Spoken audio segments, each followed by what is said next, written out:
শিলাবৃষ্টি ও কাল বৈশাখী ঝড়ে ময়মনসিংহের ঈশ্বরগঞ্জের নয়াপাড়া এলাকায় বিভিন্ন ফসলের ব্যাপক ক্ষতি হয়েছে। জেলার বিভিন্ন স্থানে শিলাবৃষ্টি ও দমকা হাওয়া ধানক্ষেত সহ গাছপালার ব্যাপক ক্ষতি হয়েছে। স্থানীয়রা জানান, শিলাবৃষ্টির কারণে আমবাগানের ক্ষতি হয়েছে। এছাড়াও ঘরের টিন, ছিদ্র, শাকসবজি সহ বিভিন্ন ফসলের ব্যাপক ক্ষতি হয়েছে। ক্ষতিগ্রস্ত কৃষকদের পাশে দাঁড়াতে কৃষি অফিস ও সরকারের পৃষ্ঠপোষকতার দাবি ক্ষতিগ্রস্ত পরিবারের।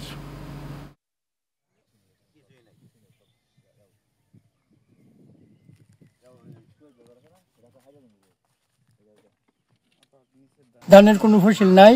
এই শিলাবৃষ্টিতে আমাদের অনেক ক্ষয়ক্ষতি হয়ে গেছে। সারা বছর চলার আমাদের আর কোনো ইয়া নেই, আর কোনো শিলা নেই। 20 মিনিট পর্যন্ত একটানে শিল, শুধু শিলেই পড়ছে।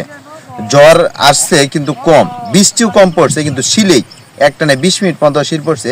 এই শিলে আমার এই ক্ষতিগ্রস্ত হয়েছে। শাশুড়ির ঘর একবারে হারিয়ে ভাঙ্গিয়া সবকিছু চঞ্চলঞ্চ হয়ে গেছে।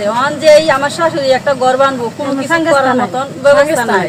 যা গরম মনে করেন আছেন সমস্ত বসে বন্ধের থেকে টুকা টাকা কালকে আনছি। রাতের বেলা 2টার সময় শুরু করছে, কেউ যে কেউ দেখবো তা কোনো ভাও নাই। অন্ধকার না কারেন্ট নাই, এই ঘর দর ভাঙ্গা বন্ধ করে জীবত খাওয়ার মতন এরকম ব্যবস্থা নাই। বন্ধ তো ক্ষতি হয়েছে, কি খাইবো, খাওয়ার মতন নাই বোন।